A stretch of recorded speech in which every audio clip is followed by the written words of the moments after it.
सर्वांना हरिओम. सुखासारिखे पूर्ण वैराग्य जाचे, वसिष्ठा परी ज्ञान योगेश्वराचे. कवी वाल्मिका सारिखा मान्य ऐसा, नमस्कार माझा सद्गुरु रामदासा. श्रीमद दासबोध दशक 5वा, समास 9वा, साधक निरूपण जो आपण सुरू केलेला आहे. समर्थ आपल्याला साधकाची काही लक्षणं सांगतात. काही लक्षणं आपण पाहिली मागच्या भागात. पुढची काय लक्षणं आहेत, कसा ओळखायचं साधकाला, ते आपण आज शिकणार आहोत. ज्यावेळेला मुलगा किंवा मुलगी 5 वर्षाची होती त्यावेळेला शाळेत घातलं जातं आणि एक एक इयत्ता पास करत करत 15व्या वर्षी तो मुलगा किंवा मुलगी आजच्या भाषेत सांगायला तर 10वी म्हणजे SSC उत्तीर्ण होतो. आणि ज्या वेळेला अत्यंत चांगल्या गुणांनी उत्तीर्ण होतो त्यावेळेला त्याच्या आईवडिलांना अत्यानंद होतो. पण सर्वच विद्यार्थी असे नसतात. काही असे असतात की ते एकाच इयत्तेमध्ये 2-2, 3-3 वर्ष काढतात आणि मग त्याचा परिणाम वय वाढत जातं, पुढे प्रगती होऊ शकत नाही आणि मग त्याच्या आईवडिलांना देखील अत्यंत वाईट वाटतं.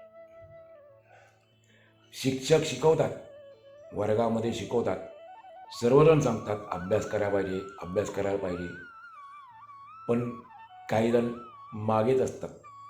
मग त्यांना एकाच इयत्तेमध्ये ठेवलं जातं. पुन्हा दुसऱ्या वर्षी प्रयत्न करून जर त्याने उत्तीर्ण केलं तर त्याला पुढच्या इयत्तेत घातलं जातं.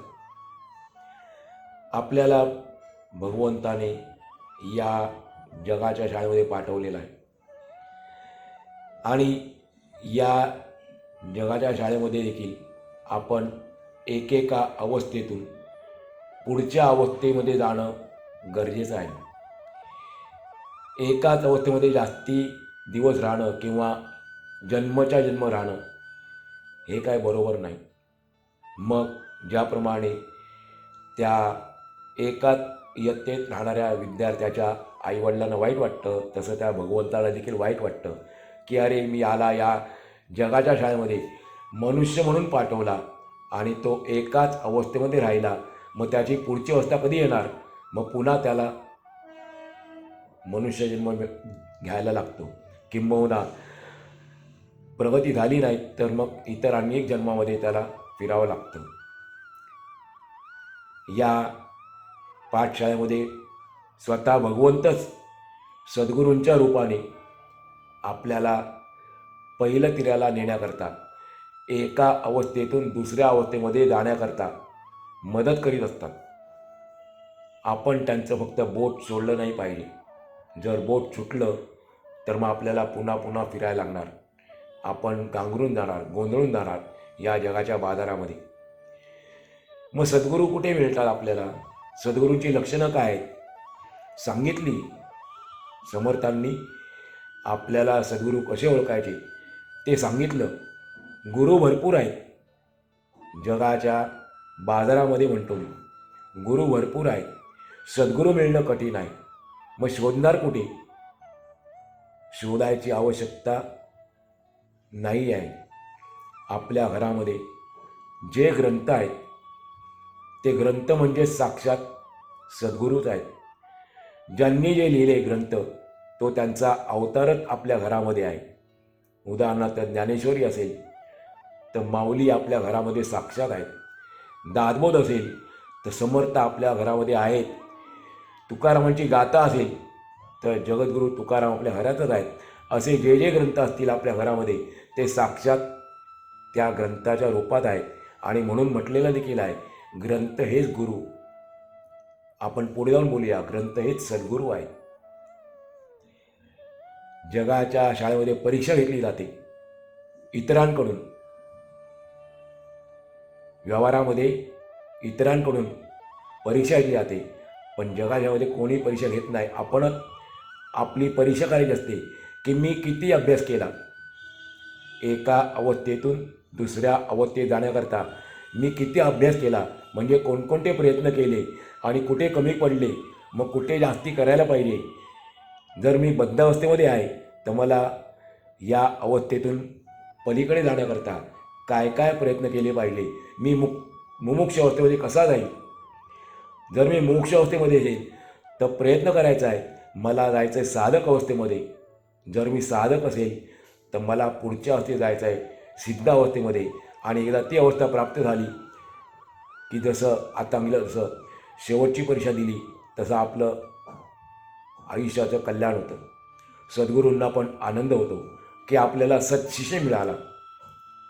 समर्थ आपल्याला जी या चारही अवस्थेतील लोकांची पुरुषांची लक्षणं सांगतात, त्यामध्ये आपण आत्तापर्यंत बद्ध अवस्थेमधल्या पुरुषाची लक्षणं ऐकली, मुमुक्षु अवस्थेतल्या पुरुषांची लक्षणं ऐकली, त्यानंतर साधक अवस्थेतल्या पुरुषांची काही लक्षणं ऐकली. साधक शब्दामध्येच त्याचा अर्थ आहे साधना करणारा. साधना म्हणजे अभ्यास. अभ्यास म्हणजे पुस्तक घ्यायचं, वाचायचं, विज्ञान भाषेमध्ये परीक्षा पास करायचं एवढाच अभ्यास नाही आहे. अभ्यास याचा अर्थ आहे साधना. आपल्या जीवनामध्ये आपण परमार्थामध्ये किती साधना करतो, किती अभ्यास करतो याला महत्त्व आहे. आणि म्हणून जर मी बद्ध अवस्थेमध्ये येईल तर मला पुढे जायचं आहे. साधक म्हणजे साधना करणारा. कचा अर्थ करणारा होतो. जसा रक्षक म्हणजे रक्षण करणारा, भक्षक म्हणजे भक्षण करणारा, असे बरेच शब्द आहेत. म्हणून साधकचा अर्थ आहे साधना करणारा. हा साधक कसा असतो, त्याला कुलाभिमान नसतो. आपल्या कुळाभिमान तो सोडून देतो. तो लोकांची भीड धरत नाही आणि वैराग्याच्या जोरावर, विरक्तीच्या जोरावर परमार्थ खूप वाढवतो. त्याची इच्छा असते माझ्याकडून जास्तीत जास्त परमार्थ वाढला पाहिजे. आणि तो अविद्येशी जराही संबंध ठेवत नाही, म्हणजे त्याचे अज्ञान नाहीसे होते. अविद्या शब्दाचे 2-3 अर्थ आहेत. इथे आपल्याला अज्ञान असा घ्यायचा आहे. साधकाचा अविद्येशी संबंध नसतो याचा अर्थ त्याचे अज्ञान नाहीसे होते. तो प्रपंचातून सुटतो, निसटतो. जो प्रपंचात गुंतलेला आहे तो अज्ञानी आहे आणि जो प्रपंचातून बाहेर पडलेला आहे तो ज्ञानी आहे. त्याला साधक म्हणायचं. तो प्रपंचातून निसटतो म्हणजे त्यात गुंतून राहत नाही. लोभाच्या जाळ्यातून, सर्वात मोठा शत्रू आहे लोभ, या लोभाच्या जाळ्यातून तो पाहता पाहता बाहेर पडतो. साधक जगातील मोठेपणाला लाथाडतो, त्याला महत्त्व देत नाही. जगातील वैभवाला तो तुच्छ मानतो.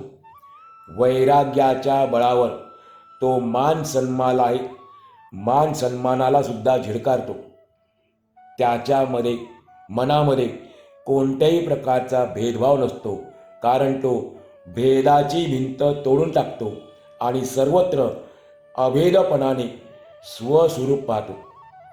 अहंकाराला लोळवतो, धुळीस मिळवतो आणि संशयरूपी शत्रूचे पाय धरून त्याला आपटतो आणि ठार मारतो. समर्थांचे शब्द आहेत. साधक विकल्पांवर मोठा प्रहार करून भवसागरात मारून टाकतो. भवसागर म्हणजे काय, आपण ऐकलाय त्याचा अर्थ संसाररूपी समुद्र, पण एवढा त्याचा अर्थ नाही. तो शब्दशः झाला. भव म्हणजे संसार आणि सागर म्हणजे समुद्र.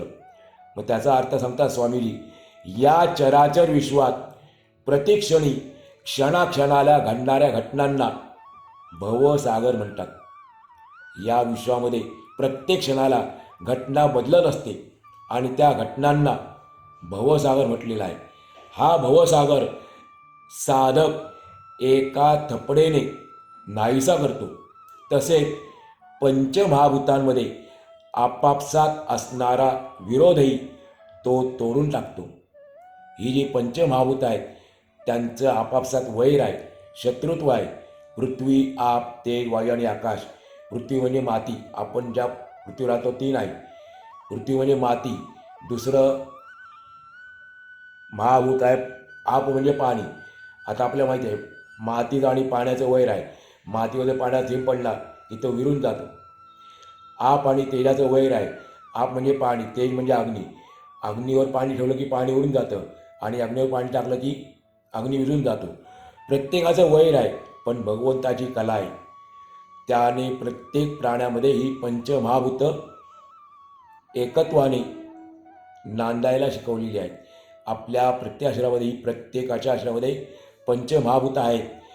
म्हणून हा जो साधक आहे तो पंचभूतांमध्ये असणारा विरोध तोडून टाकतो. साधक जीवनात संसाराच्या भयाचे थोबाड फोडतो. त्याला कोणतेच भय उरत नाही. तो काळाची तंगडी मोडतो. म्हणजे काय करतो? त्यामुळे काळाची सत्ता झुगारून अमरत्वात प्रवेश करतो. आपल्या सर्वांवर काळाची सत्ता आहे. म्हणजे काय? जन्म आणि मृत्यू याच्यावर काळाची सत्ता आहे. या काळाच्या सत्तेच्या खुणा आहेत. साधक आत्मस्वरूप असल्याने त्याला जन्म नाही, तसाच मृत्यू देखील नाही. जसं भगवान सांगतात गीतेमध्ये की आत्मा जो आहे हा आत्मा मरतही नाही आणि जन्मालाही येत नाही, कारण तो अविनाशी आहे. तसा साधक आत्मस्वरूप असल्याने त्याला जन्म नाही, तसाच मृत्यू देखील नाही. तो देहबुद्धीचा नाश करतो, संकल्परहित होतो आणि कल्पना मनुष्याला दृश्यात गुंतवते. म्हणून कल्पनाच करणे बंद करतो. आपल्या मनामध्ये क्षणाक्षणाला कल्पना निर्माण होत असतात आणि या कल्पनेमुळे आपण या जगामध्ये गुंततो, दृश्य जगामध्ये गुंतून पडतो. म्हणून हा साधक काय करतो? कल्पनाच करणे बंद करतो. साधक आपल्या जीवनातील भय नाहीसे करतो, सूक्ष्म देहाला जिंकतो. 4 प्रकारचे देह सांगितलेले आहेत. त्यापैकी एक इकडे आहे सूक्ष्म देह. कधी आपल्याला विषय निघाला पुढे तर आपण पुढच्या आणखीन 3 देहाचा अभ्यास करू. आपलं जे शरीर आत्ता ते स्थूल शरीर आहे, त्याच्या आतमध्ये सूक्ष्म शरीर आहे, आणखीन 2 शरीर आहेत. तर या सूक्ष्म देहाला साधक जिंकतो, वासनांना पराभूत करतो. वासनेमुळे आपल्याला जन्म घ्यायला लागतात. म्हणून हा साधक वासनांना पराभूत करतो. विवेकाच्या सामर्थ्याने तो पाखंडांचा आणि पाखंडी मतांचा तेजोभंग करतो. पाखंड म्हणजे ढोंग. जे ढोंगी लोक आहेत त्यांचा आणि ढोंगी मतांचा तेजोभंग करतो. मी ब्रह्म आहे या अभिमानाने साधक मी देह आहे हा अभिमान मारून टाकतो. तो निस्वार्थी असतो. शास्त्रशुद्ध मार्गाने तो अनर्थाला म्हणजे दुर्दैवाला ठार करतो. तो कधीच मोहाच्या अधीन होत नाही. दुःखाचे आणि शोकाचे तो तुकडे तुकडे करतो. त्याच्या जीवनामध्ये दुःख नसतं, शोकही नसतो. साधक द्वेषाला आपल्या जीवनातून हद्दपार करतो. त्याच्या जीवनामध्ये कुठल्याही प्रकारचा विकार नसतो. काम, क्रोध, मद, मत्सर वगैरे द्वेष त्याला तो आपल्या जीवनातून हद्दपार करतो. नास्तिकपणाचे नरडे दाबून प्राण घेतो. साधक पूर्णपणे संत आणि ग्रंथ यांना मानणारा असतो. नास्तिक आणि आस्तिक शब्द आपण जे ऐकतो, नास्तिक याचा अर्थ आपण म्हणतो देव न मानणारा, पण तसं नाही आहे. देव माना किंवा नका म्हणू, तो आहे. पण जो संतांना मानत नाही, ग्रंथांना मानत नाही, तो नास्तिक आहे.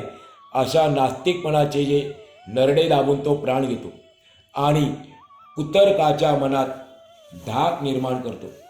त्याच्या मनात कधीच कुतर्क येत नाही. आत्मज्ञानाने साधकाचा विवेक फारच शक्तिमान बनतो. आपल्या अवगुणांचा तो संहार करतो. साधकाला आपले अवगुण लक्षात येतात आणि तो हळूहळू त्याचा नाश करतो. संहार करतो म्हणजे नाश करतो. आत्मानात्म विवेकाची वाढ होण्यास आत्मज्ञान कारण होते आणि विवेक अत्यंत व्यापक झाला की स्वरूप निश्चय स्पष्ट होतो. म्हणजे आपल्या स्वस्वरूपाचा आपल्याला निश्चय होतो आणि तो स्थिर होतो. साधकाच्या जीवनात अधर्माचे अस्तित्वच राहत नाही. तो जे जे कार्य करतो ते धर्माला अनुकूल असं करतो. तो सत्कर्मे करून दुष्कर्मांना आपल्या जीवनातून हद्दपार करतो, हाकलून देतो. सद्विचारांनी अविचारांचे बळ नष्ट करतो. तिरस्काराला चिरडून टाकतो. द्वेषाला खरडून टाकतो आणि आत्मानंदाच्या मस्तीमध्ये तो सतत राहतो. त्यामुळे त्याला खेदाची जाणीव होत नाही. साधकाच्या जीवनामध्ये शोक नाही, दुःख नाही, खेद नाही. कारण तो आपल्यासारख्या या अशाश्वत आनंदाच्या मागे लागत नाही. तो शाश्वत आत्मानंदामध्ये तल्लीन असतो, मग्न झालेला असतो. त्या मस्तीमध्ये तो राहतो. तो क्रोधावर, रागावर हल्ला चढवून त्यांना जिंकतो. कपटाचा मागमूस नाहीला करतो. त्याच्या मनामध्ये कधीच कपट भावना येत नाही आणि तो सर्व भूतमात्रांना मित्रांप्रमाणे पाहतो. त्याची अशी धारणा असते, दृढ विश्वास असतो की प्रत्येक हातामध्ये भगवंत आहे आणि त्यामुळे तो प्रत्येकाशी मित्राप्रमाणे वागतो. साधक प्रवृत्तीचा त्याग करतो. प्रवृत्ती म्हणजे दृश्याकडे धावणाऱ्या वृत्तीचा. आपली वृत्ती, आपला स्वभाव या दृश्य जगाकडे सतत धावतो आहे. साधक काय करतो? या वृत्तीचा त्याग करतो. आप्तजनांची संगत सोडतो आणि निवृत्तीच्या मार्गाने ज्ञानमार्ग स्वीकारतो. ज्ञानयोग साधतो. समर्थ कोणी सांगतात, साधक विषयरूपी ठगाला ठकवतो. हे सर्वात मोठे ठग आहेत. शत्रू एक वेळ परवडेल, पण ठग आहेत ते आपल्याला कधीच स्वस्थ राहून देत नाही. विषय हे आपल्याला अस्थिर बनवतात, चंचल बनवतात. मग अशा विषयरूपी ठगाला साधक ठकवतो म्हणजे फसवतो, त्यांच्यावर मात करतो. विपरीत ज्ञानाला वेढून सर्व बाजूंनी तडाखा देतो आणि आप्त म्हणजे नातेवाईक रूपी चोरांपासून स्वतःची सोडवणूक करून घेतो. आपला प्रश्न बोलला असेल की समर्थ या ठिकाणी नातेवाईकांना चोर का म्हणतात? त्याचं पुढे त्यांनी सांगितलेलं आहे कारण. नातेवाईकांची त्यांना चोर म्हणण्याचं कारण काय? जे खरे आपले नाहीत, जे खरे आपले नाहीत त्यांच्या ठिकाणी तो ममत्व ठेवीत नाही. साधक स्वाधीन असल्या कारणाने पराधीनतेवर रागावतो, ममतेवर संतापतो आणि ताबडतोब दुराशेचा, वाईट आशेचा त्याग करतो. कारण तो स्वस्वरूपापासून दूर करते. दुराशा साधकाला आपल्या स्वस्वरूपापासून दूर घेऊन जाते आणि मग त्यातून त्याला आनंद मिळत नाही. साधक हा आपल्या मनाला स्वस्वरूपात लीन करतो. त्यामुळे यातनेला यातना होतात. याचा अर्थ काय? यातनेला यातना होतात कारण यातना भोगायला मन शिल्लकच राहत नाही. मनाचे मन पण निघून जाते. मन आपल्या मनरूपी अवस्थेमध्ये नसते. त्यामुळे म्हणतात यातनेला यातना होतात. तो यातना भोगायला मन शिल्लक राहत नाही. साधक आपल्या जीवनात कष्ट, उद्योग आणि प्रयत्न यांची प्रतिष्ठा वाढवतो. त्याच्या जीवनामध्ये या तिघांना महत्त्व आहे. ही त्रिसूत्री तो आपल्या जीवनामध्ये सतत त्याचं पालन करतो. कष्ट, उद्योग आणि प्रयत्न. तो अभ्यासाची संगत धरून निग्रहपूर्वक साधन मार्गाला लागतो. या मार्गात प्रयत्न हाच त्याचा उत्तम सोबती असतो. अभ्यास म्हणजे साधना. ती साधना तो निग्रहाने करतो, शेवटपर्यंत करतो आणि ती साधना सोडत नाही. कारण का त्या मार्गामध्ये प्रयत्न हा त्याचा उत्तम सोबती असतो. साधक नेहमी अतिशय खबरदार आणि तत्पर असतो. तो नेहमी शाश्वत अशाश्वताचा विवेक करतो. म्हणजे कायम टिकणारे कोणते आहे आणि कायम न टिकणारे कोणते आहे याचा तो विवेक करतो. आणि मीपणाचा संग सोडून सत्संग धरतो. संघामुळे मनुष्य बिघडतो, संगतीमुळे नाही. संग झाल्याने मनुष्य बिघडतो. आणि म्हणून हा मीपणाचा जो संघ आहे, जो आपल्या अनेक जन्मापासून लागलेला आहे, प्रत्येक जन्मामध्ये मीपणाची भावना होती, अहंकारी भावना होती. मग हा संघ जो आहे तो साधक सोडून देतो आणि संत संगतीत राहतो. तो निर्धाराने निश्चयपूर्वक संसाराला बाजूला सारतो. सर्व प्रकारचे व्याप सोडून देतो आणि आपल्या शुद्ध आचरणाने अनाचाराला व्यवहारातून हाकलून देतो. समर्थ म्हणतात, या क्रियेलाच वृत्ती निरोध म्हणतात.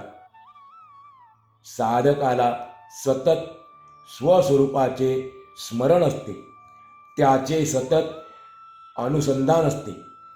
आळस, कामचुकारपणाचा त्याग करून तो निरंतर प्रयत्नशील राहतो.